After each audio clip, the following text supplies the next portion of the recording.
करिए। नमस्कार मित्रों, बहुत बहुत स्वागत है आपका परीक्षा आइडिया के इस मंच पे। और विगत कल हम लोगों ने कुछ क्लास में मैसूर राज्य के बारे में समझा था, हैदर अली के बारे में हम लोग जाने थे, टीपू सुल्तान को समझा था, प्रथम आंग्ल युद्ध के बारे में हम लोगों ने बात किया था, द्वितीय आंग्ल युद्ध के बारे में बात किया था, तृतीय के बारे में बात किया था और चतुर्थ के बारे में हम लोगों ने बात की थी। ठीक है, इनको वो समझे थे, हम लोग जाने थे। ठीक है, अब अगली जो बात होगी हमारी, ठीक है, उस संदर्भ में यानी कि टीपू सुल्तान के व्यक्तित्व के बारे में हम समझने का प्रयास करेंगे। ठीक है, टीपू सुल्तान के व्यक्तित्व को जब हम समझेंगे, जानेंगे, तो वहां से कुछ एक नई चीजें हमें निकल कर सामने आएंगी। जैसे हम लोगों ने टीपू की मृत्यु, हमने बताया कि टीपू चतुर्थ युद्ध लड़ते हुए कैसे शहीद हो गया, दिवंगत हो गया। लेकिन टीपू के बारे में इतनी जानकारी थोड़ी अभी अधूरी है, क्योंकि इतिहास में उसे जिस चीज से नवाजा है वो अपने आप में बहुत ही विशाल है। टीपू सुल्तान का व्यक्तित्व, टीपू सुल्तान की सैन्य महत्वाकांक्षा, टीपू सुल्तान के द्वारा किए गए कार्य, यहां से यूपीएससी बार बार सवाल पूछता है। जैसे उसका जैकोबिन क्लब का जैकोबिन क्लब का सदस्य बनना, जैसे स्वतंत्रता का वृक्ष लगाना, जैसे श्रीरंगपट्टनम का आधुनिकीकरण करना, आधुनिक शस्त्रागारों की स्थापना कराना, ये तमाम नाम जो है टीपू से जुड़े हुए हैं, उससे रिलेटेड हैं। ठीक है, देखिए इस क्रम में जो पहला हम प्रयास करेंगे यहां पर कि टीपू के व्यक्तित्व की विशेषताओं को देखेंगे कि टीपू का पर्सनल जो व्यक्तित्व है वो किस तरीके का है। ठीक है, हम जानते हैं कि टीपू के काल में विभिन्न प्रकार के कर लगाए भी गए थे, युद्ध के दिनों में सैनिक वृद्धि किए गए, युद्ध हार जाने लिए गए, इसलिए शायद कर की वृद्धि भी की गई थी, ये एक अलग बात है। लेकिन सबसे बड़ी चीज यह है कि टीपू व्यक्तिगत रूप से क्या है, पहले इसको समझे जाने की आवश्यकता है। ठीक, जैसे उसके बारे में हैमिल्टन का विचार क्या है, ग्रांड डफ का विचार क्या है, लेविस राइस का विचार क्या है, या विलियम लॉरेन का क्या विचार है, भिन्न भिन्न जो अंग्रेजी इतिहासकार रहे हैं उन्होंने टीपू के बारे में क्या विचार दिए, उसको समझने का प्रयास करते हैं। टीपू सुल्तान, जिसे शेरे मैसूर कहा गया, मैंने कल एक कहानी सुनाई थी छोटी सी, क्यों शेरे मैसूर कहा गया है। ठीक, दूसरी चीज, अब टीपू के व्यक्तित्व की विशेषताओं पे थोड़ी चर्चा हम लोग करेंगे कि उसके व्यक्तित्व की क्या विशेषताएं हैं या उसका व्यक्तित्व किस तरीके का हमें दिखाई पड़ता है। ठीक है, तो हम कहेंगे कि टीपू के व्यक्तित्व की एक विशेषता उसकी साहित्यिक अभिरुचि है। पहली चीज, योद्धा तो है, लेकिन योद्धा होने के साथ साथ, योद्धा था, साथ साथ साहित्य में एक अभिरुचि रखने वाला शासक। क्या साहित्य में अभिरुचि। ठीक है, दूसरी चीज, इस क्षेत्र में उसके कई कार्य हैं, जैसे वह फारसी भाषा, उर्दू भाषा और कन्नड़ भाषा में धारा प्रवाह बोल सकता था, यानी कि उसे ज्ञान था, उसे कन्नड़, उर्दू, कन्नड़ का ज्ञान है, उर्दू का ज्ञान है और साथ ही साथ ज्ञान था। किसे? टीपू सुल्तान को। ठीक, क्योंकि कोई भी शासक है उसकी व्यक्तित्व को भी समझना बहुत ज्यादा आवश्यक हो जाता है, क्योंकि इतिहास में जब मॉडर्न पार्ट को हम पढ़ रहे हैं तो यहाँ पे कई बार यूपीएससी शासक के कृत्य से नहीं बल्कि उसके व्यक्तित्व से भी सवाल उठा लेता है। ठीक, योद्धा तो था ही, साहित्य में भी अभिरुचि है, साथ साथ कन्नड़, उर्दू और फारसी भाषा का ज्ञाता है या ज्ञान है उसे। साथ ही हम कहते हैं कि इन भाषाओं में वो धारा प्रवाह बोल सकता था, यानी धारा प्रवाह आप तभी किसी चीज में बोल सकते हैं जब आपको उसका ज्ञान हो।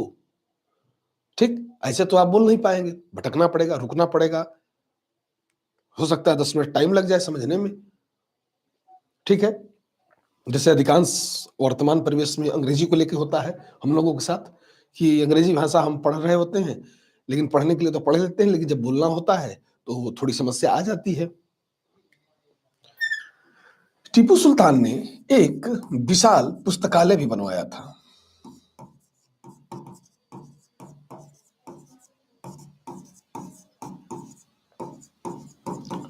बनवाया था, पुस्तकालय भी बनवाया। अब पुस्तकालय बनवाया तो पुस्तकालय का कुछ कार्य रहा होगा।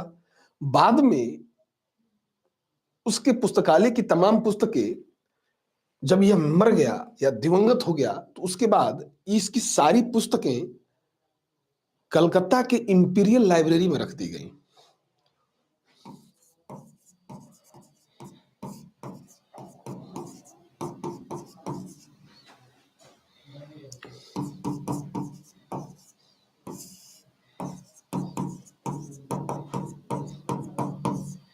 इंपीरियल लाइब्रेरी में इसकी सारी किताबें क्या की गई, रख दी गई। ठीक है, ध्यान रखिएगा। अब कहते हैं कि यह चीज बता रही है कि ये साहित्य और शिक्षा का प्रेमी है। क्या है, प्रेमी है। साहित्य का भी प्रेमी है और शिक्षा का भी प्रेमी है। ठीक है, ये चीजें बताती हैं कि साहित्य और शिक्षा में इसकी गहरी अभिरुचि रही होगी। ठीक है, या उसका प्रेमी है। लेकिन हैमिल्टन, ग्रांड डफ, लेविस राइस, विलियम लोगन जैसे इतिहासकारों ने जब इसके व्यक्तित्व पे प्रकाश डाला तो कहा टीपू एक कट्टर मुसलमान था और इस्लाम के नियमों का कठोरता से पालन करता था। तत्कालीन लेखों में इस प्रकार की बात हैमिल्टन के द्वारा किया गया, ग्रांड डफ के द्वारा किया गया, लिविस राइस के द्वारा किया गया या विलियम लोगन के द्वारा किया गया। ठीक, सरदार के एम पनिकर ने टीपू के लिए लिखे पत्रों का उल्लेख किया और बताया कि धार्मिक विचारों में वह रूढ़िवादी तो था और उसने अपने नाम का खुतबा भी पढ़वाया था। चूंकि कोई भी व्यक्ति जब शासक होता था तो अपने नाम का खुतबा जरूर पढ़वाता था, तो कहता है कि खुतबा भी पढ़वाया। कुछ इतिहासकारों ने टीपू को धार्मिक उन्मादी के रूप में चित्रित किया कि वह धार्मिक उन्मादी था या धार्मिक उन्माद में था।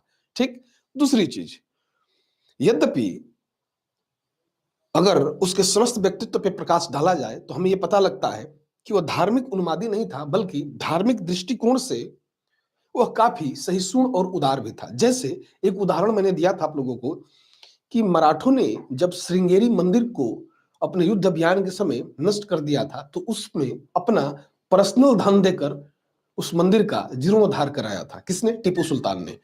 अगर धार्मिक उन्मादी होता तो क्या वह इस तरीके का कार्य करता? यानी कि श्रृंगेरी के शारदा मंदिर को जब लूटा गया मराठों के द्वारा, कब, 1791 में, तो उसका जीर्णोद्धार करता हुआ यह दिखाई पड़ता है। मां शारदा की प्रतिमा बनवाने के लिए कुछ पैसे देता है, यानी कि कहीं ना कहीं वो धार्मिक रूप से सहिष्णु व्यक्तित्व है।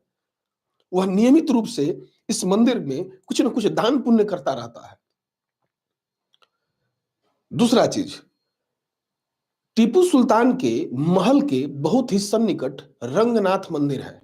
ध्यान रखिएगा, रंगनाथ का प्रसिद्ध मंदिर उसके महल से यानी कि महज 100 गज की दूरी पे दिखाई पड़ता है।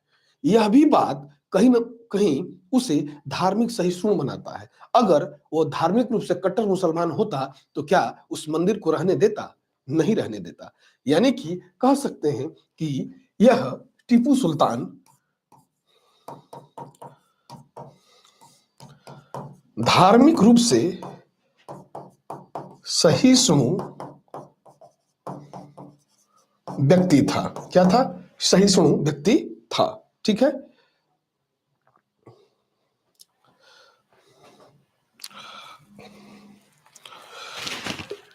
एक घंटे बाद बात करिए, क्लास ले रहा हूं, 1 घंटे में बात करता हूं आपसे।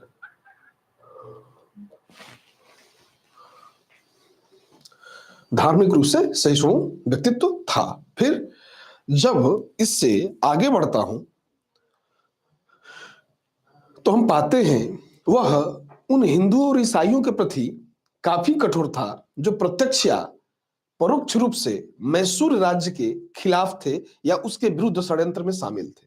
यह तो राजनियम है, चाहे वो हिंदू हो चाहे ईसाई हो, दोनों के लिए वह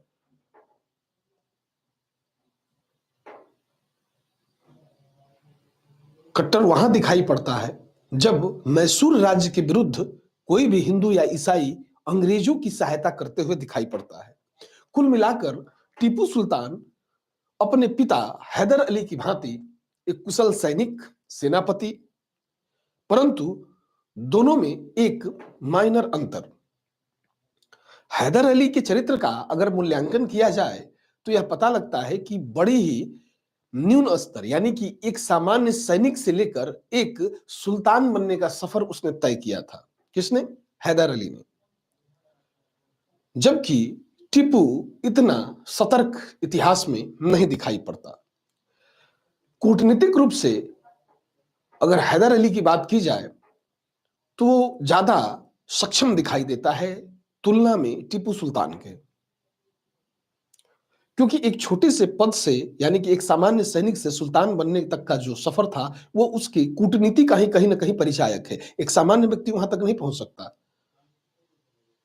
ऐसा नहीं था कि उस समय सिर्फ टीपू सुल्तान, हैदर अली ही एक योग्य व्यक्ति था, लेकिन टीपू सुल्तान को हैदर अली से जो चीजें मिली, चूंकि हैदर अली पिता था तो अपने पुत्र के पक्ष में ही सब कुछ किया, तो इसको बड़े ही सामान्य तरीके से मिली। लेकिन हैदर अली की तुलना में टीपू सुल्तान थोड़ा कम कूटनीतिज्ञ दिखाई पड़ता है। ठीक है, यानी कि इस चीज को समझना होगा। दूसरी चीज, टीपू सुल्तान जैकोबिन क्लब का सदस्य था, स्वतंत्रता का वृक्ष लगवाया, वृक्ष लगवाया कहां? श्रीरंगपट्टनम में। कहां? अगर पूछता स्वतंत्रता का वृक्ष कहां लगाया? श्रीरंगपट्टनम में।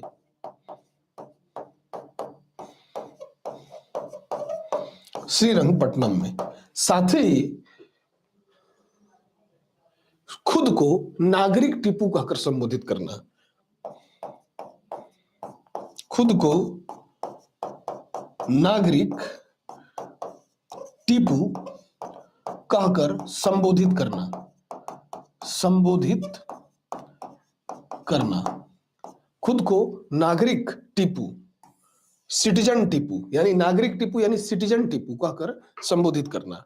साथ ही हम पाएंगे कि टीपू सुल्तान ने कई देशों के साथ अपने वैदेशिक संबंध भी बनाए, भले ही उन संबंधों में इसे बहुत ज्यादा सफलता नहीं मिली, जैसे फ्रांस से, कुस्तुनतुनिया से, लेकिन टीपू ने संबंध बनाने का प्रयास किया। हम पाते हैं कि कई उद्योगों को राजकीय सहायता देने के साथ साथ व्यापार के लिए कुछ प्रमुख देशों के साथ संबंध भी स्थापित करता है। तो उसमें चीन है, तुर्की है, ईरान है या अरब के देशों के साथ संबंध है।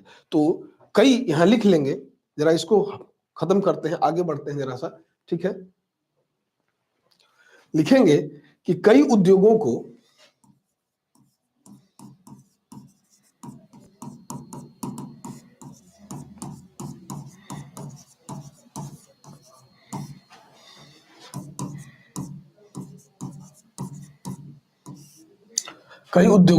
राजकीय सहायता।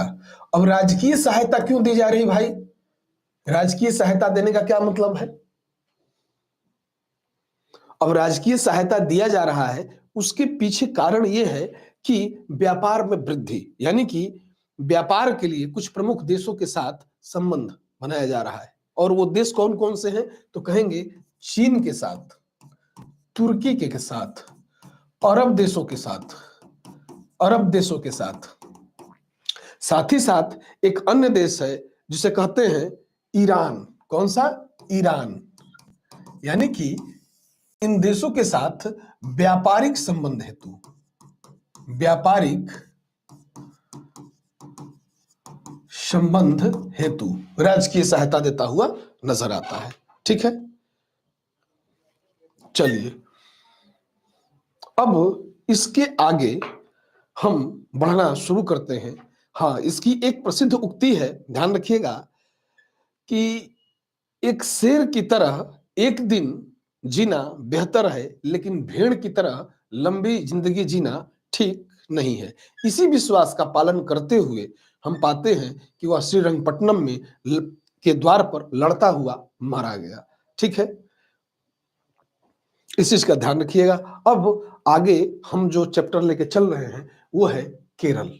ठीक है, कि 18वीं शताब्दी में केरल की क्या स्थिति है। ठीक है, केरल किस तरीके का राज्य दिखाई पड़ रहा है।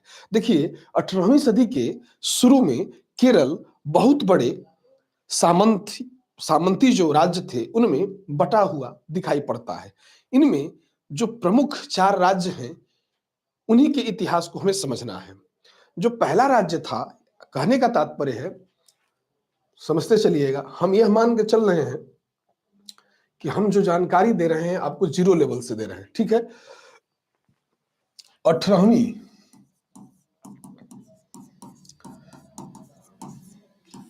शताब्दी के, अब 18वीं सदी के आरंभ में ही केरल राज्य कई हम पाते हैं या बड़ी संख्या में सामंत सरदारों और राजाओं में बटा हुआ है।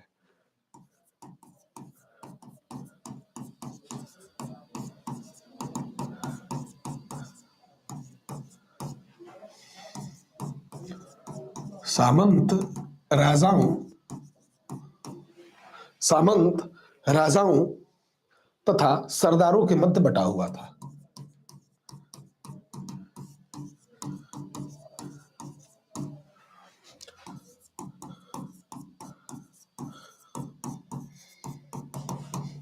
ठीक है, लेकिन इस समस्त राज्य को अगर हम ठीक से अवलोकित करें तो यहां 4 प्रमुख राज्य थे। 4 प्रमुख राज्य थे। ठीक, अब ये 4 प्रमुख राज्य कौन है? तो कहते हैं कालीकट, कोच्चिन, त्रावणकोर और चिरकल। कौन कौन? कालीकट,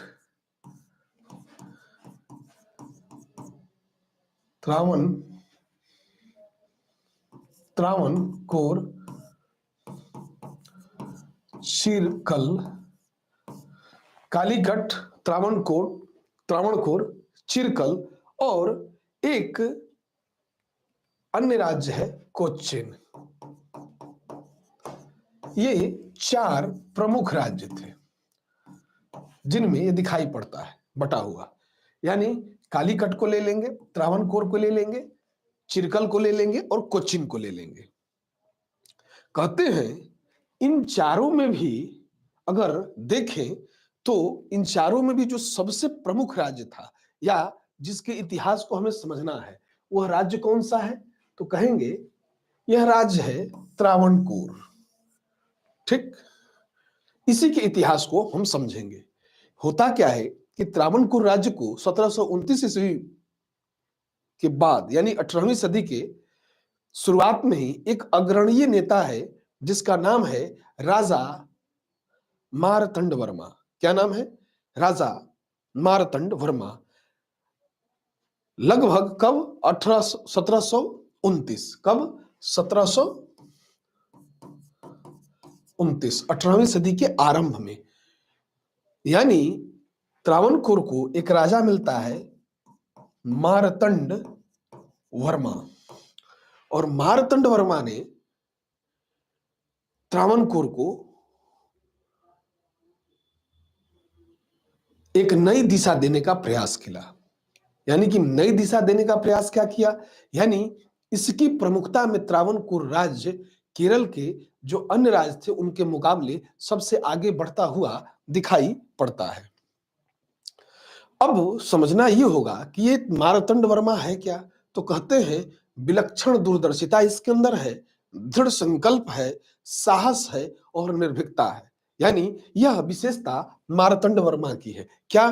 दूरदर्शिता है, विलक्षण बुद्धि का मालिक है और कह सकते हैं दृढ़ संकल्पी है और साहसी है। उसने सामंतों को शांत कर दिया। किसने? मारतंड वर्मा ने। इसने जो सामंतों को शांत किया, शांत किया। अब सामंतों को क्यों शांत किया? सामंतों को शांत किया क्योंकि हमने कहा कि बड़ी संख्या में सामंत और राजा थे और ये इन्हीं में केरल बटा हुआ था। उसने क्या किया कि सामंतों को शांत किया, आपसी जो केरल में जो विवाद चल रहा था उसे रोका और एक के बाद एक सरदार और सामंतों को अपने अधीन करता गया। ठीक कैसे? क्योंकि हमने कहा कि राजा का अपना व्यक्तित्व होता है। व्यक्तित्व कैसा है? तो दृढ़ संकल्पी है, निर्भीक है, साहसी है और मैंने कहा कि विलक्षण बुद्धि का मालिक भी है। ठीक, उसने सामंतों को शांत किया और दो प्रमुख स्थान हैं जिनको यह जीतता है। एक स्थान जो है जिसको यह जीतता है, जिसे अपने अंडर में लेता है, उसका नाम है किवीलोन। क्या नाम है? किवीलोन। और दूसरा दलाए दलाए दाम, यानी कि किवीलोन और दूसरा जो स्थान था दलाए इलाए दाम। थोड़ा केरला का वर्ड है, ध्यान रखिएगा। किवीलोन और इलाए दाम। ठीक है, इलाए दाम और किवीलोन को जीत लिया और यहां से किवीलोन और इलाए दाम ये एरिया डचों के नियंत्रण में था पहले, लेकिन राजा मार्तंड वर्मा ने डचों के नियंत्रण वाले किवीलोन और इलायदाम एरिया को अपने अधीन कर लिया। ठीक, यानी डचों को हराया और केरल में उनकी यहीं से राजनीतिक सत्ता समाप्त हो गई। यानी किवीलोन और इलायदाम को जीता तो ये पहले डचों के नियंत्रण में था, अब यह राजा मार्तंड वर्मा के अधीन आ गया, अधीन आ गया तथा केरल से डचों की प्रभुसत्ता को समाप्त किया। ठीक है, यानी कि केरल से डचों की समाप्ति राजा मार्तंड वर्मा का श्रेय रहा, उन्हें समाप्त करने में, उन्हें केरल से हटाने में। ठीक है, मार्तंड वर्मा ने यह कार्य कैसे किया होगा? क्योंकि डच तो आधुनिक व्यवस्थाओं से लैस थे, यूरोपीय लोग थे। सवाल अब यह उठता है कि आखिर किवीलोन ले लिया, इलायदाम ले लिया, तो इसके पीछे का कारण क्या था? यह क्यों ले लिया? ठीक है, समझे जाने की आवश्यकता है। तो हम जानते हैं मार्तंड वर्मा ने यूरोपीय अफसरों की मदद से पश्चिमी मॉडल के आधार पर शक्तिशाली फौज संगठित किया और उसे आधुनिक हथियारों से सुसज्जित किया और आधुनिक शस्त्रागारों की भी स्थापना की। जो काम देखिए यूरोपियों से टक्कर 18वीं शताब्दी में उसी ने लिया जिसने अपने सैन्य स्तर में भारी बदलाव किया, चाहे वो हैदर अली रहा हो, टीपू सुल्तान रहा हो या राजा मार्तंड वर्मा रहे हो। जो भी कुपमंडूक रहा उसे बहुत आसानी से यूरोपियों ने पराजित कर दिया। जो अपने पूर्व के ज्ञान पे ही आश्रित रहा उसे बड़ी आसानी से यूरोपियों ने क्या किया? पराजित किया। लेकिन उन लोगों ने तगड़ी शिकस्त दी जो यूरोपियों के ढंग से, यानी कि पश्चिमी जगत से तालमेल बनाकर अपनी आर्मी को पश्चिमी जगत से की तरह सुसज्जित किए। यानी कि हम कह सकते हैं कि जैसे पश्चिमी मॉडल को अपनाकर यूरोपीय अफसरों की मदद से क्या किया? अपने आर्मी में बदलाव किया, सैन्य संरचना में बदलाव किया, उनके लड़ने के तरीके में बदलाव किया, अपने हथियारों में बदलाव किया। वो हमेशा हम पाएंगे यूरोपियों के लिए एक किरकिरी रहा। ठीक, बहुत आसानी से उन्हें पराजित नहीं किया जा सकता था। ठीक, और इस बात को भले ही भारतीय शासक, तत्कालीन भारतीय शासक महसूस नहीं करते हो, लेकिन यूरोपीय इस चीज को महसूस कर रहे थे। क्यों मैसूर राज्य के पीछे थे? जैसा हमने पीछे पढ़ा, वही कार्य केरला में भी हमें दिखाई देता है राजा मार्तंड वर्मा को लेके। तो लिखेंगे मार्तंड वर्मा ने यूरोपीय अफसरों की मदद से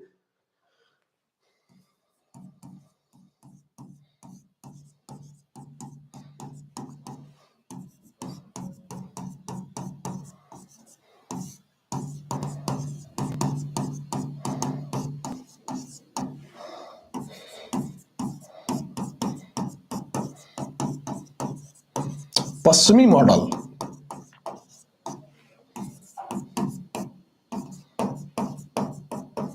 पश्चिमी मॉडल को अपनाया। अब पश्चिमी मॉडल को अपनाया तो ये पश्चिमी मॉडल क्या है भाई?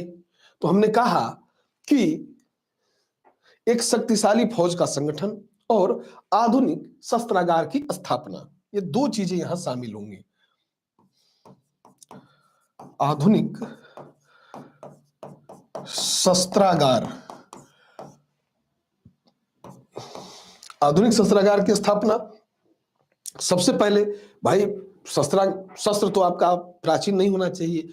कहाँ वो बंदूक, तोड़दार बंदूकों का प्रयोग कर रहे हैं, नवीन तोपों का प्रयोग कर रहे हैं। और आप अगर पिछले जो परंपरागत हथियार जो चले आ रहे हैं, जैसे तलवार, भाला, गड़ासा, इससे अगर आप लड़ रहे हैं तो आप कहाँ तक सक्षम हो पाएंगे?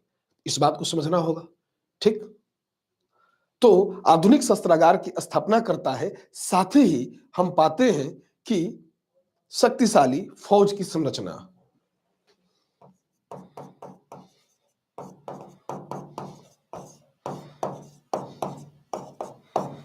फौज की संरचना, ये दोनों काम किया गया। ठीक है,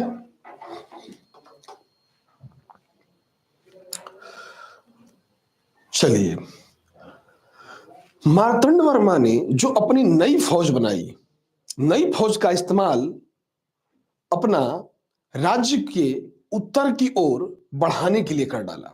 यानी कि राज्य से उत्तर की जो सीमा थी उसको बढ़ाने के लिए राजा मार्तंड वर्मा ने इन आधुनिक शस्त्रागारों का भी प्रयोग किया और शक्तिशाली फौज का भी प्रयोग किया। यानी उत्तर की सीमा पे, यानी जो केरल राज्य था उसकी उत्तरी सीमा को आगे बढ़ाने के लिए किया। यानी वहां पे उन्होंने सबसे पहला ध्यान दिया।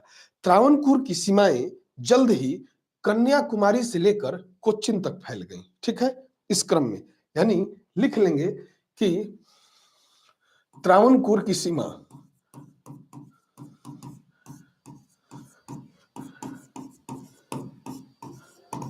कन्या कुमारी से लेकर कोच्चिन तक फैल गई, कोच्चिन तक फैल गई।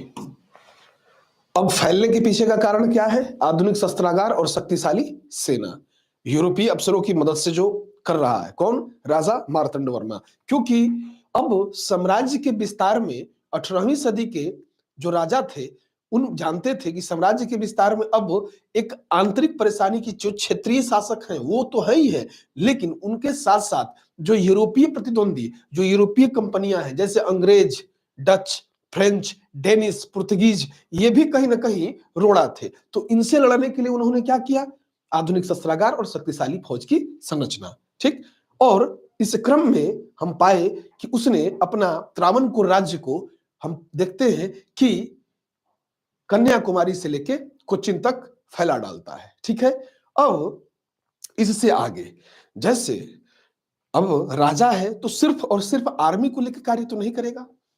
मार्तंड वर्मा यूपीएससी का बड़ा ही फेवरेट टॉपिक रहा है।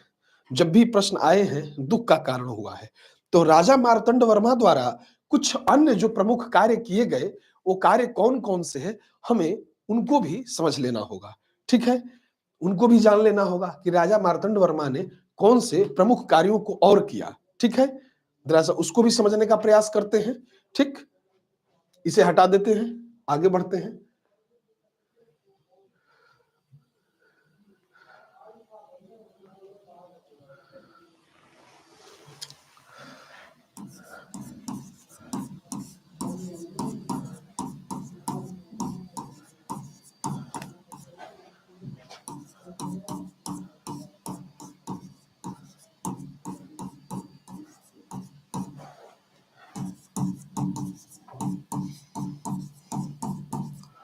प्रमुख कार्य, अन्य प्रमुख कार्य क्या क्या थे? देखिए, पहला कार्य इन्होंने किया राजा मार्तंड वर्मा ने कि इन्होंने अपने क्षेत्र में सिंचाई की अनेक व्यवस्थाएं की।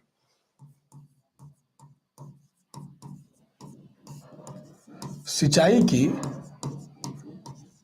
अनेक व्यवस्थाएं की, पहला कार्य। ठीक है। दूसरा, संचार के लिए सड़कों और नहरों का निर्माण। संचार के लिए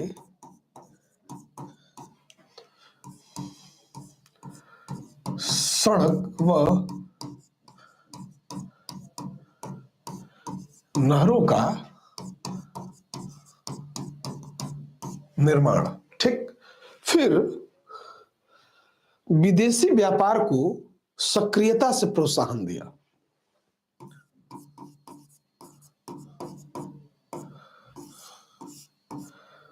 विदेशी व्यापार को सक्रियता से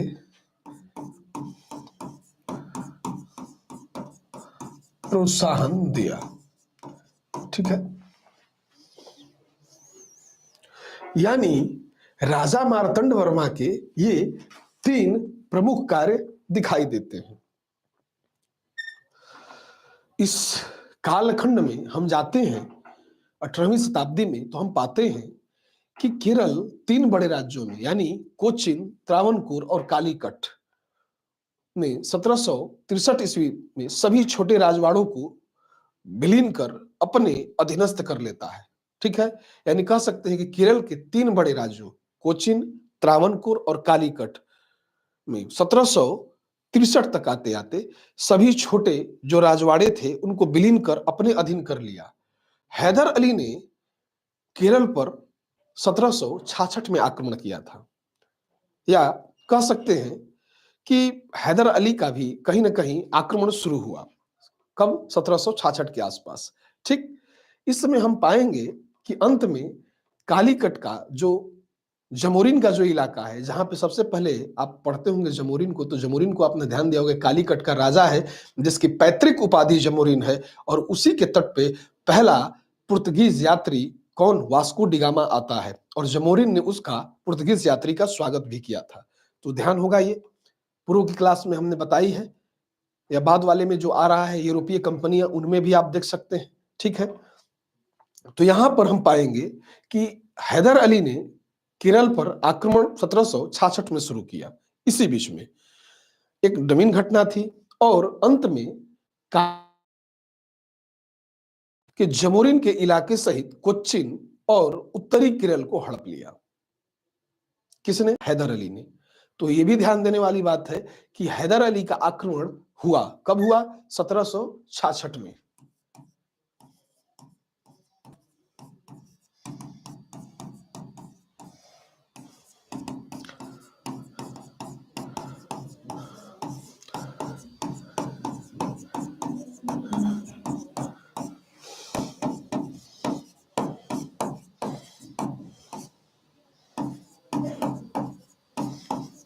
केरल के, अब केरल के इलाके कौन कौन है?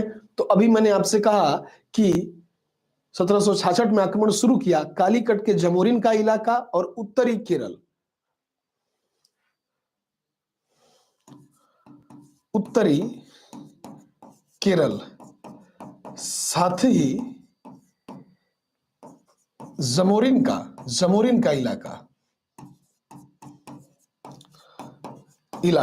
चूंकि हैदर अली अपने सैन्य दक्षता में इतना निपुण है कि वो हर एक चीज को जीतने के मोड में था।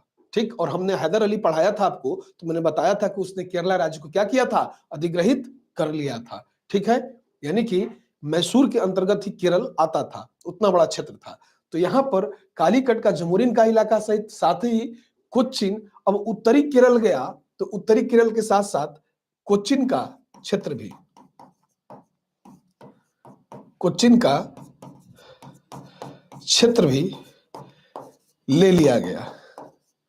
किसके द्वारा? हैदर अली के द्वारा। ध्यान रखिएगा, यानी कि केरल में 1766 में, हमने बताया आपको कि 1766 में क्या किया कि आक्रमण करता है हैदर अली, और आक्रमण में केरल के उत्तरी इलाके, साथ ही जमोरिन का जो इलाका है और कोच्चिन का क्षेत्र भी ले लिया गया। किसके द्वारा? हैदर अली के द्वारा ले लिया गया। यानी अव्यवस्था, मैंने कहा था कि कोई भी राज्य, अभी आपसे कुछ देर पहले मैंने कहा कि उसके सामने दो समस्याएं थी। एक समस्या भारत के क्षेत्रीय राज्य थे जैसे कि हैदर अली, दूसरा यूरोपीय लोग थे, ठीक, और उन दोनों से लड़ना था और उस राज्य को आगे बढ़ना था, ठीक, ये एक बड़ी स्थिति थी, ठीक। अब अंग्रेजों के साथ त्रावणकोर के संबंध 1788 से प्रारंभ हुए, यानी उसके पूर्व अंग्रेजों से कोई संबंध नहीं था। तो हम कह सकते हैं कि 1788 से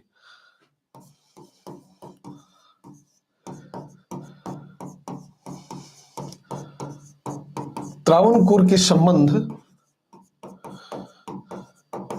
अंग्रेजों से स्थापित हुए,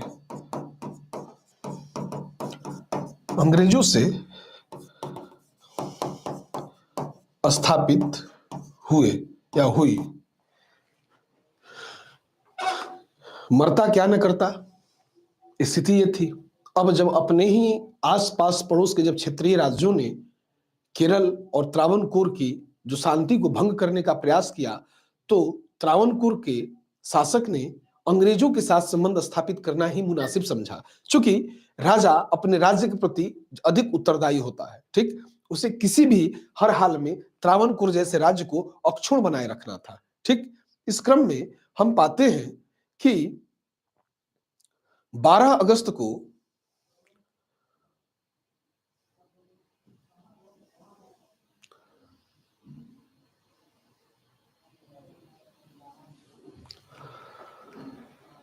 12 अगस्त 1788 को एक घटना हुई थी। घटना ये थी कि टीपू सुल्तान से या टीपू सुल्तान के विरुद्ध एक सुरक्षा के लिए समझौता किया गया। किससे? अंग्रेजों से।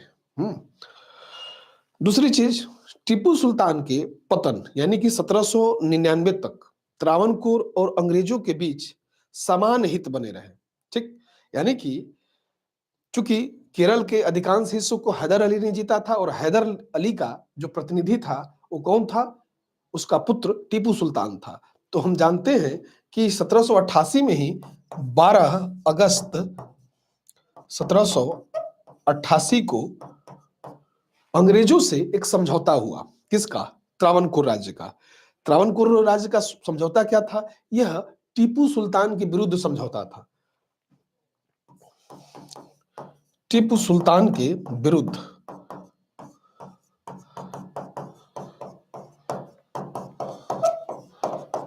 समझौता था, ठीक है।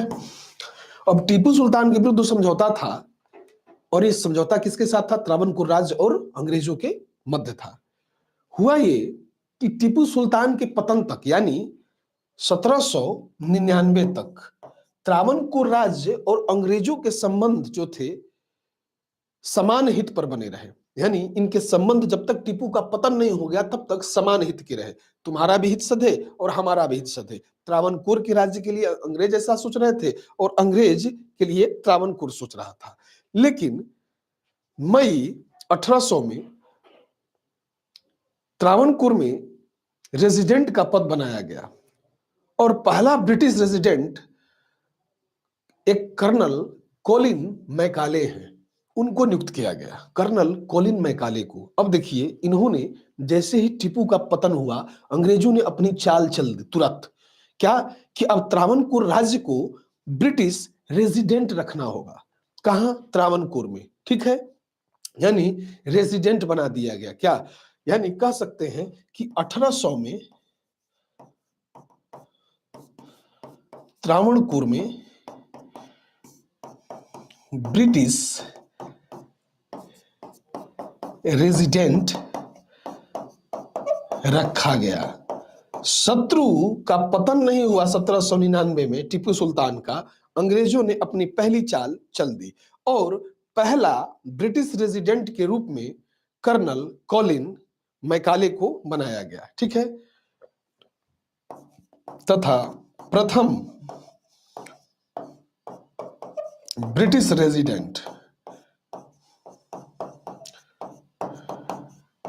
कर्नल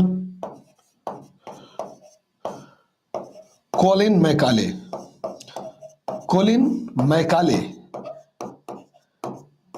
मैकाले को बनाया गया। ठीक है।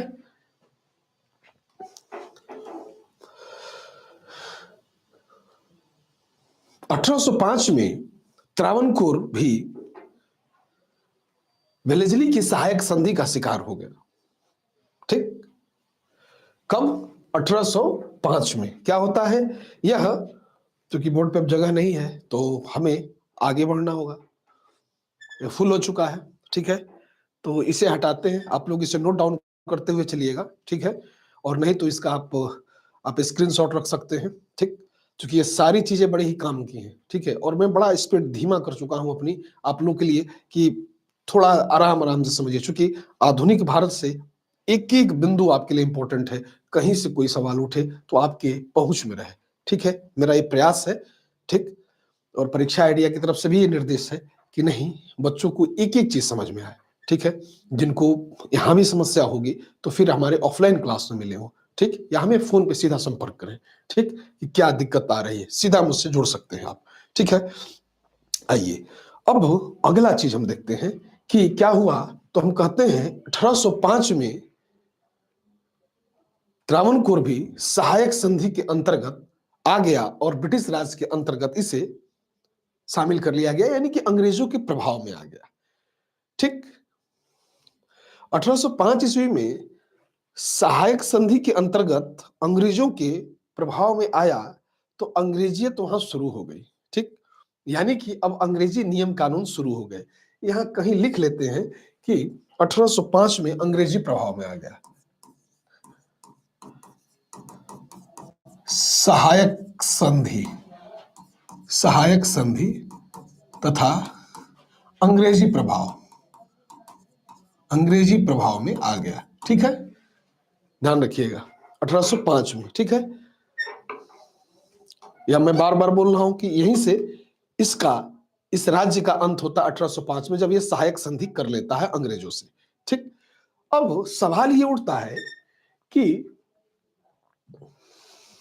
त्रावणकोर राज्य की अगर हम बात करें तो त्रावणकोर राज्य क्यों फेमस, या 18वीं सदी में क्या त्रावणकोर में यही हुआ?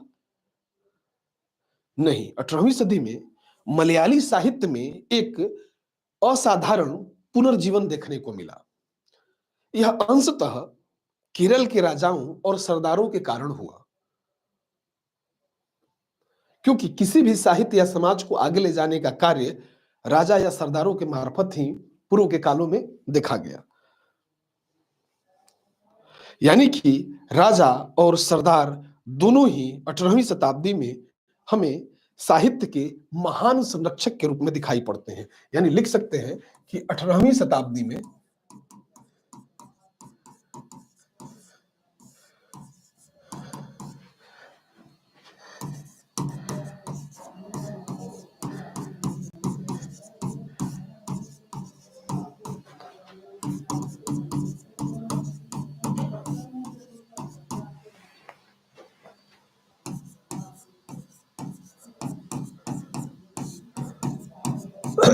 सामंतों के सहयोग से मलयाली साहित्य का मलयाली साहित्य का डेवलपमेंट हुआ।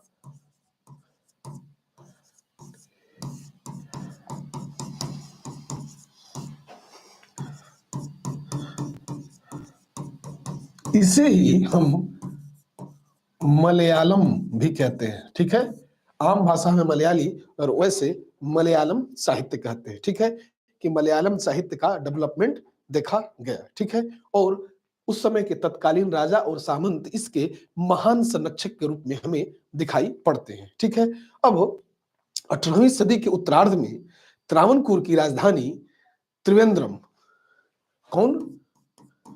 त्रिवेंद्रम, ये क्या थी? त्रावणकोर की राजधानी थी। त्रावणकोर की राजधानी, ठीक है। अब त्रिवेंद्रम जो त्रावणकोर की राजधानी थी, यहां पर एक नवीन चीज डेवलप होनी शुरू हुई, यानी कि जो त्रावणकोर की राजधानी त्रिवेंद्रम संस्कृत विद्वत्ता का एक प्रसिद्ध केंद्र के रूप में उभरा। संस्कृत विद्वत्ता का प्रमुख केंद्र, ठीक है, प्रमुख केंद्र के रूप में ये दिखाई पड़ता है, ठीक है। साथ ही हम यह भी जानते हैं कि राजा मार्तंड वर्मा के बाद एक अन्य, यानी कि उनका एक उत्तराधिकारी है राजा राम वर्मा। राम वर्मा स्वयं, यानी मार्तंड वर्मा के बाद जो उनका उत्तराधिकारी राम वर्मा हुआ, वह स्वयं कवि है, विद्वान है, संगीतज्ञ है और प्रसिद्ध अभिनेता और सुसंस्कृत व्यक्ति था। हम जानते हैं कि अंग्रेजी वह धारा प्रवाह बोलता था। इस प्रश्न को यूपीएससी ने पूछ लिया है एक बार कि किसके बारे में, राजा राम वर्मा के बारे में। जरा उनको भी देख लेते हैं। राजा राम वर्मा ये कौन है? मार्तंड वर्मा का उत्तराधिकारी, उत्तराधिकारी, ठीक है। कैसा व्यक्ति है? तो मैंने कहा कि कवि है, विद्वान है, संगीतज्ञ है। इसका अलंकार है कि कवि है, यह विद्वान है, संगीतज्ञ है, ठीक है। साथ ही इसके बारे में कहा गया कि यह प्रसिद्ध अभिनेता और सुसंस्कृत व्यक्ति,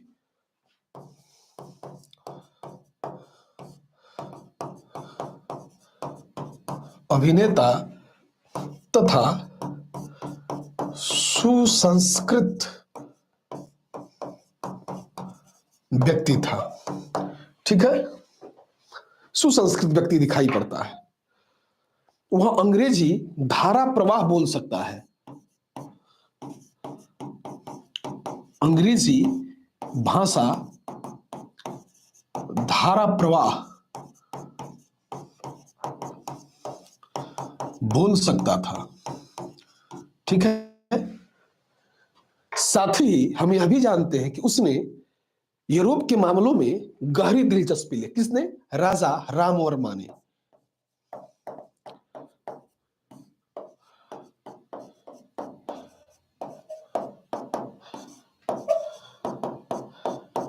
गहरी दिलचस्पी,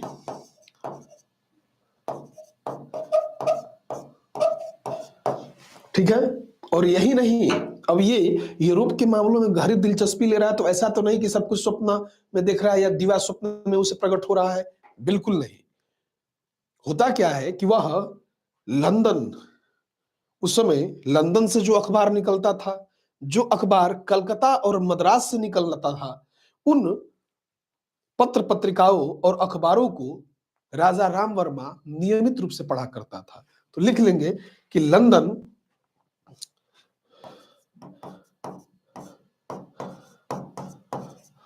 कोलकाता तथा मद्रास से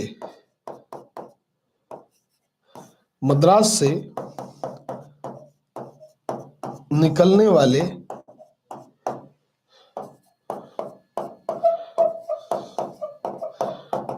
पत्रिकाओं का नियमित पाठक था, ठीक है।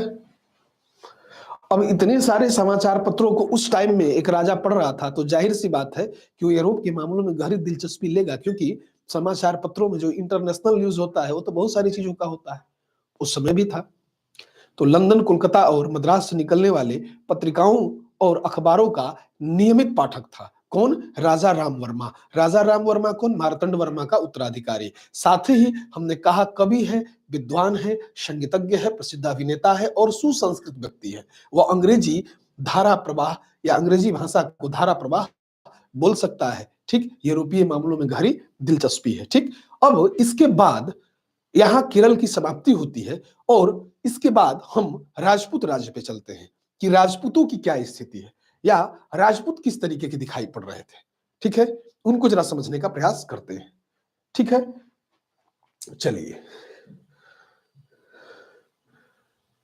अगला स्लाइड है राजपूत, कि राजपूतों के बारे में हमें क्या समझना है।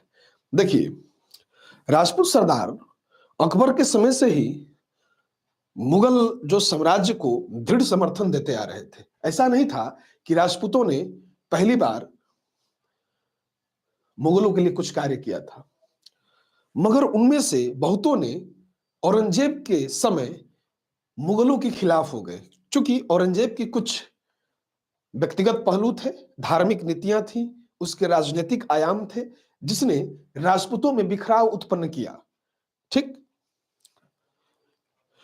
यानी जो परंपरा अकबर के समय से चली आ रही थी वो औरंगजेब के समय आकर थोड़ी डिस्टर्ब हुई, मगर उनमें से बहुतों ने औरंगजेब के समय भारी विद्रोह भी किया।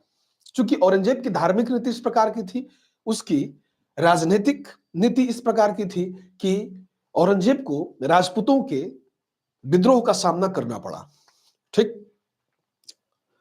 इसका कारण हम पाते हैं कि औरंगजेब ने उनके आंतरिक मामलों में भी कहीं ना कहीं हस्तक्षेप किया था। जैसे पैतृक भूमि की उत्तराधिकारिता में हस्तक्षेप करने का नियम। अब राजपूतों के पैतृक भूमि में उत्तराधिकारिता नियम में जब औरंगजेब ने हस्तक्षेप किया तो राजपूतों ने इसे अपने सम्मान पे चोट समझा। ठीक, औरंगजेब की मृत्यु के बाद उन्होंने मुगल साम्राज्य, कह सकते हैं कि जब औरंगजेब मर गया, कब, 1707 में, तो उसी की मृत्यु के बाद उन्होंने मुगल साम्राज्य के बंधन से अपने आप को मुक्त करने के प्रयास शुरू कर दिए, और यह एक क्रांतिकारी प्रयास था।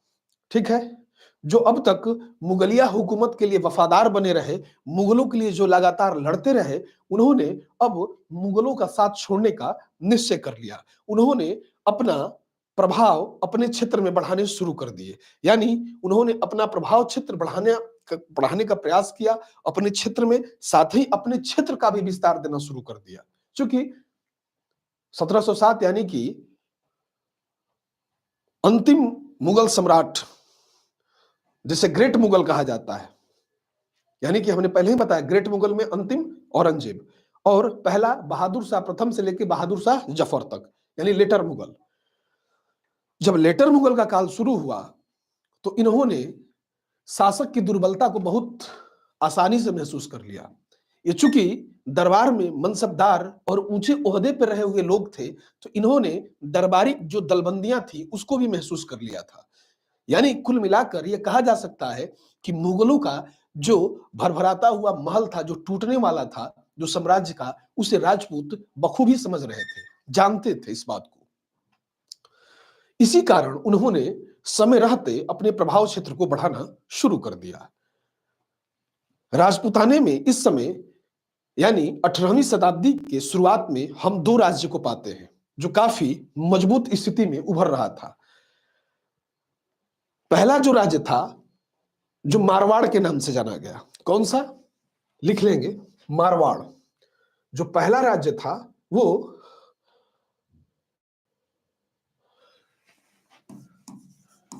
मारवाड़ था। ठीक, 18वीं शताब्दी में जो आगे बढ़ रहा था या उभरने का प्रयास कर रहा था, पहला राज्य मारवाड़ था। ठीक, फिर उसके अलावा और जब जाएंगे मारवाड़ को तो देखेंगे इसका जो केंद्र है वो जोधपुर है। ठीक, और एक अन्य राज्य था जो इसी की तरीके से स्वतंत्र प्रवृत्ति में आ रहा था, वो था आमेर। आमेर, और आमेर राज्य का जो केंद्र था वो था जयपुर। ठीक है, मारवाड़ के जो शासक थे इनका नाम था राजा अजीत सिंह। अजीत सिंह, ठीक है, और जो आमेर के राजा थे, ठीक, यहां पे हम पाएंगे जय सिंह को। लेकिन सबसे पहले जो चर्चा होगी हमारी वो मारवाड़ राज्य को लेकर होगी। ठीक, मारवाड़ के शासक राजा अजीत सिंह ने मुगलों में फैली राजनीतिक अराजकता का लाभ उठाया और अपने राज्य पर अधिकार कर लिया। ठीक, बाद में मुगल बादशाह बहादुर शाह ने, यानी कि बहादुर शाह प्रथम ने 1708 ईस्वी में संधि कर लिया। ठीक, तो यहां लिख लेंगे मुगलों में व्याप्त अराजकता अराजकता की स्थिति का लाभ उठाया तथा अपने आप को स्वतंत्र घोषित कर दिया।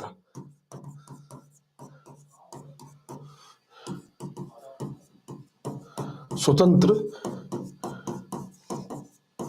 घोषित कर दिया। बाद में 1708 ईस्वी में मुगल बादशाह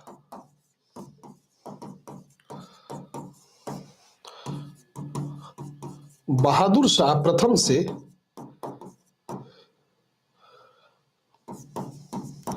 समझौता हो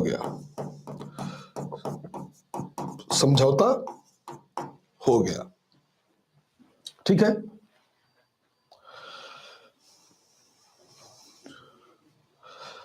और बहादुर शाह से जो समझौता हुआ था इस शर्त पे हुआ था कि अब बहादुर शाह मारवाड़ का शासक अजीत सिंह को मान लेगा।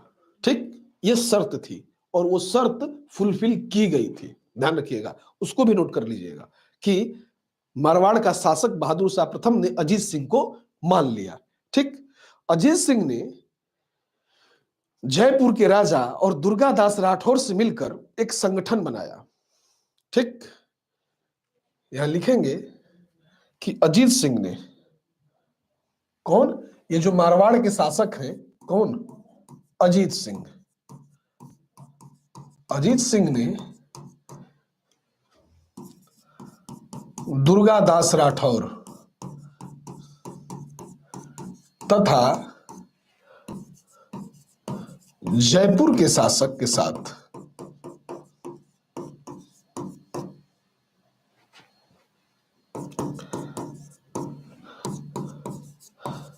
मिलकर एक संगठन बनाया। देखिए, पहले भी राजपूतों में आपसी संगठन बनता था। कई ऐसे उदाहरण आए, शुरुआत से ही राजपूत भाई बांधव समिति की स्थापना पहले भी हम लोग देख चुके हैं मध्यकाल में। ठीक है, कि वहां पे हम पाते हैं कि जब मुगलों का प्रभाव बहुत बढ़ने लगा था उस समय भी लोगों ने बनाया था। ठीक, अब यहां पर एक नया दिखाई पड़ता है कि यहां पर इन्होंने, अजीत सिंह ने जयपुर के राजा को दुर्गादास राठौर के साथ मिलकर एक संगठन बनाते हैं और 1714 ईस्वी में मुगल सेनापति हुसैन अली ने जब जोधपुर पर आक्रमण किया और अजीत सिंह को संधि के लिए मजबूर किया। ठीक, यहां देखते हैं कि हुसैन अली कौन है। हमने आपसे बताया था किंग मेकर है हुसैन अली खां अब्दुल्ला खां। तो अजीत सिंह के ने, हमने कहा कि जयपुर के राजा और दुर्गादास राठौर के साथ मिलकर एक संगठन बनाया, लेकिन 1714 ईस्वी में एक घटना घटी। मुगल सेनापति हुसैन अली ने जोधपुर पर आक्रमण किया और अजीत सिंह को संधि के लिए मजबूर कर दिया। क्या किया? 1714 में हुसैन अली, देखिए ध्यान दीजिएगा, ये हुसैन अली खां अब्दुल्ला खां किंग मेकर नृत्य निर्माता ये वही है। क्या करता है? हुसैन अली ने जोधपुर पर आक्रमण किया, यानी मारवाड़ पर।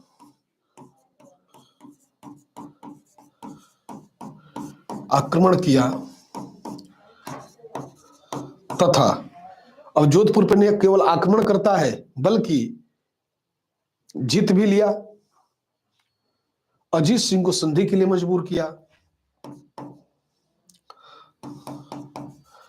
संधि के लिए अजीत सिंह को मजबूर किया।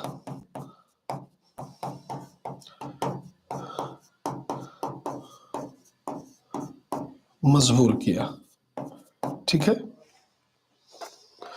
अब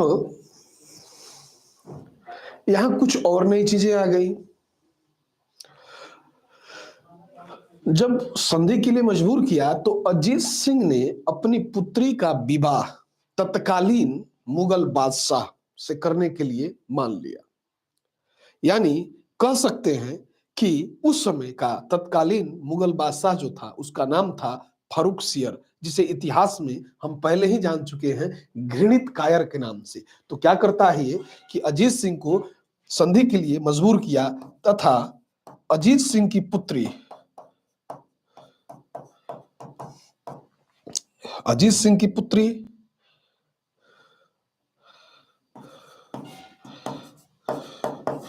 पुत्री का विवाह तत्कालीन मुगल बादशाह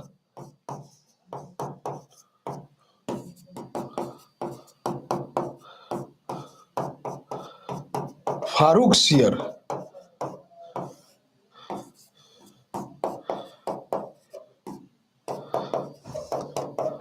स्थापित किया गया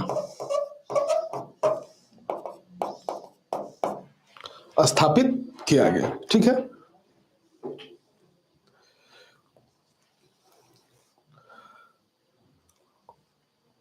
अब यहां से एक नवीन तथ्य चलना शुरू होगा। क्या है भाई? तो जोधपुर के राजा को सैयद बंधुओं ने अपनी ओर से मिलाने का पूर्ण प्रयास किया। यानी अजीत सिंह को सैयद बंधु यानी कि हुसैन अली खां, जो यहाँ लिखा गया है हुसैन अली खां और अब्दुल्ला खां, इन्होंने क्या किया कि फारुखसियर, चूंकि मुगल दरबार में लगातार षड्यंत्र चल रहा था और हुसैन अली खां अब्दुल्ला खां हिंदुस्तानी गुट के नेता थे, तो फारुखसियर ने सैयद बंधुओं के खिलाफ भी क्या किया, एक मोर्चा खोल दिया था ताकि इनकी शक्ति को भी नियंत्रित किया जा सके। इसी बीच सैयद बंधुओं ने इस बात को महसूस किया तो सैयद बंधुओं ने तत्काल इसका निदान करना चाहा और उन्होंने, जो मारवाड़ का राजा है कौन, अजीत सिंह, तो कहते हैं कि सैयद बंधुओं ने अपनी ओर मिलाने का प्रयत्न किया और उसे अजमेर और गुजरात का सूबेदार बना दिया गया। किसको? अजीत सिंह को। यानी सैयद बंधुओं द्वारा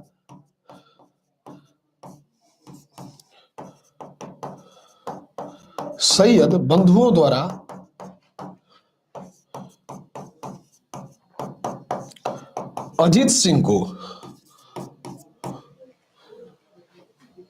सूबेदार बनाया जाएगा। अब सूबेदार कहां का? एक जगह नहीं, आमेर का भी, गुजरात का भी। ठीक, आमेर, अरे अजमेर व गुजरात। ठीक, अब यहां का सूबेदार, चूंकि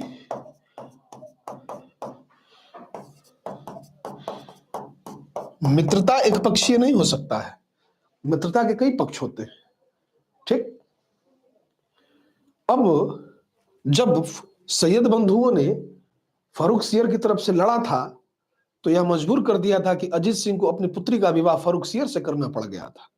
लेकिन जब सैयद बंधुओं ने फारुखसियर के घृणित कार्य को महसूस किया कि ये उन्हीं के खिलाफ षड्यंत्र कर रहा है, दरबारी दलबंदियां कर रहा है, यानी कि ईरानी और तुरानी या अफगानी गुट को उसकी तरफ षड्यंत्र करने के लिए भेज रहा है ताकि हिंदुस्तानी गुट, यानी कि जिसका नेतृत्व सैयद बंधु कर रहे थे, इनको नियंत्रित किया जाए, तो तुरंत तत्काल उन्होंने फारुखसियर का इलाज करना सोचा। और इसी बीच उन्होंने अपना मैत्रीपूर्ण संबंध मारवाड़ के राजा, जो जोधपुर के जिनका केंद्र था अजीत सिंह, उनको अपना मित्र बना लिया। और मित्रता कैसे? अजीत सिंह को अजमेर और गुजरात, दो जगह, कौन कौन? अजमेर और गुजरात, इन दो जगहों का सूबेदार बना दिया गया। ठीक, जब सूबेदार बना दिया गया तो इससे क्या हुआ होगा? अजीत सिंह की प्रतिष्ठा में कुछ ना कुछ वृद्धि हुई। ठीक, परंतु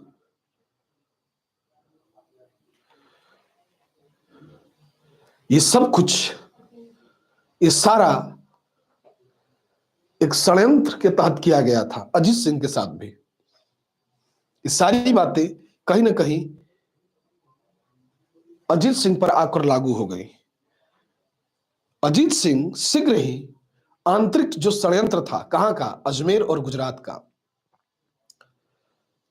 जो उपद्रव थोड़े बहुत हुए, कहां? अजमेर और गुजरात में षड्यंत्र हुए, उपद्रव हुए और इन विश्वासघातों का शिकार अजीत सिंह हो गए।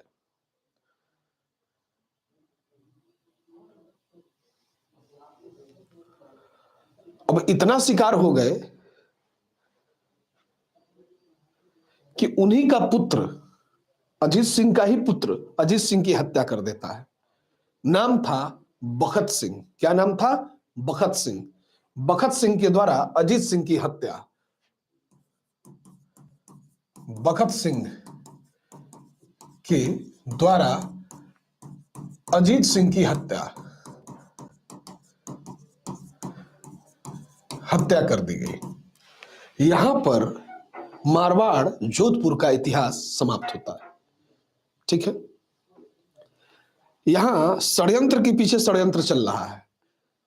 ठीक है, मुगलिया हुकूमत के पीछे भी कुछ न कुछ लोग लगे हुए हैं जो लगातार षड्यंत्रों में शामिल हैं। ठीक है, अब सैयद बंधुओं के विरोधियों ने जयपुर के राजा जयसिंह की ओर रुख किया। 1721 में आमेर के जो राजा जयसिंह, या जिनको सूबेदार नियुक्त कर दिया गया था, सम्राट मोहम्मद शाह के काल में उसे गुजरात की सरकार का भाग दे दिया गया। जब भी कुछ न कुछ भाग दिया जाता है तो वो कहीं ना कहीं शासन प्रशासन में किसी बड़े मोर्चे को खोलने का कार्य करता है। जयसिंह और अजीत सिंह दोनों में काफी अंतर है। मैंने कहा कि राजपूत राज्य में एक मारवाड़ है, एक आमेर है। मारवाड़ जिसका केंद्र जोधपुर था और राजा अजीत सिंह था। आमेर जिसका केंद्र जयपुर था और राजा जयसिंह था। जयसिंह एक विख्यात राजनेता है, कानून निर्माता है और सुधारक भी है। परंतु सबसे ज्यादा जयसिंह का जो ऐतिहासिक इंपॉर्टेंस है, विज्ञान प्रेमी के रूप में है।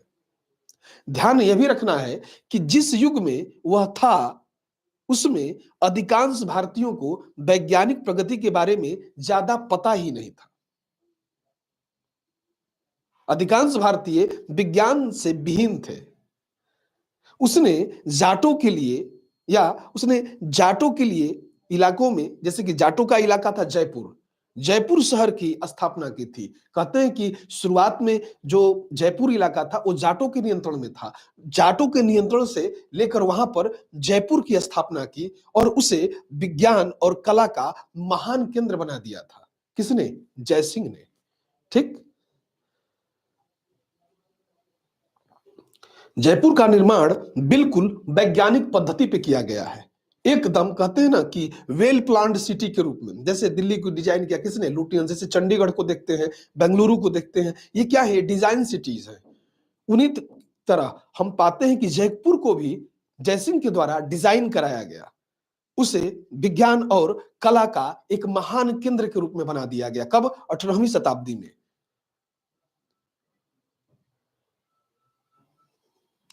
और जयपुर का डिजाइन किया गया, इस बात का क्या साक्ष्य है? तो हम कहते हैं कि यह वैज्ञानिक सिद्धांतों पर आधारित है और नियमित योजना बनाकर क्या किया गया? उसे बनाया गया। उसकी चौड़ी जो सड़कें हैं जो एक दूसरे को समकोण पे काटते हुए नजर आती हैं, वो इसी बात का प्रूफ है।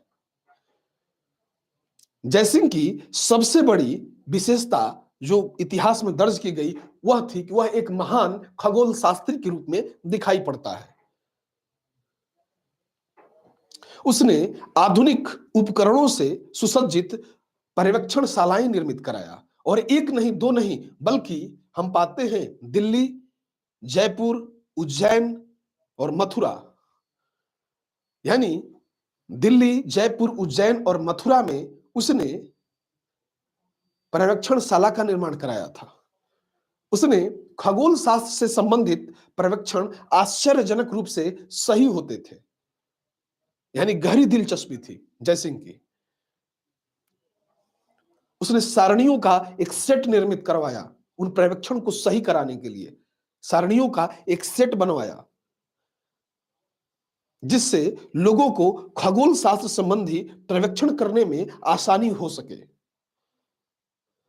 पूर्ण रूप से 18वीं शताब्दी का एक वैज्ञानिक शासक या विज्ञान का प्रेमी शासक। कौन? आमेर का राजा जयसिंह।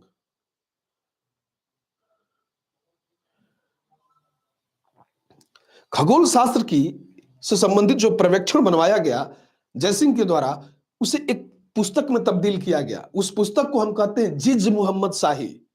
उसे नाम दिया गया था जिज मोहम्मद शाही। जयसिंह ने यूक्लिड की रेखा गणित और त्रिकोणमिति की बहुत सारी कृतियों और लघु गुणकों को बनाने तथा उनके इस्तेमाल करने के लिए नेपियर की रचना का अनुवाद भी उसने संस्कृत भाषा में करवाया था। जयसिंह एक समाज सुधारक की तरह दिखाई पड़ता है। उसने कानून लागू करने की कोशिश की जिसमें लड़की की शादी में किसी भी राजपूत को अत्यधिक खर्च न करना पड़े, जिसके कारण बालिका हत्या रोका जा सके, क्योंकि उस समय दहेज एक आम प्रथा थी, बड़ी प्रथा थी।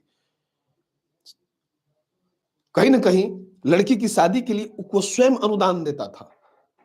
उसकी सबसे बड़ी समाज सुधार में ये चीज देखने के लिए आती है। यानी खगोल शास्त्री के साथ साथ समाज सुधारक के रूप में भी जयसिंह का नाम लिया जा सकता है।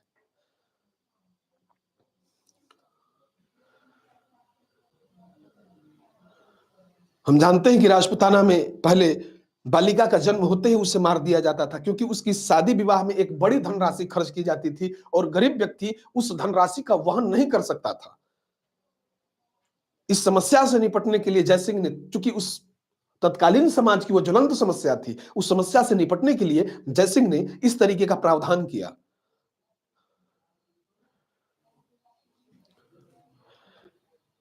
इस असाधारण राजा ने जयपुर पर 1699 से शुरू करके लगभग 1743 ईस्वी तक कुल 44 वर्षों तक शासन किया।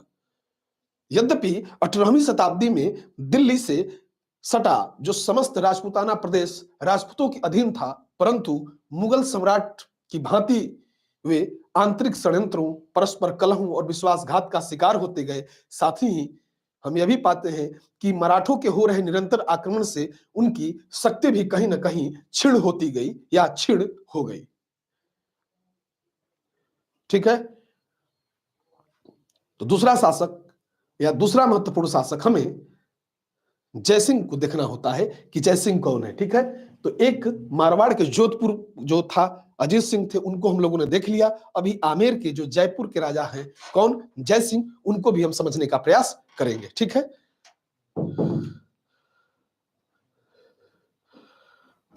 बहुत बहुत धन्यवाद आप लोगों का। Thank you.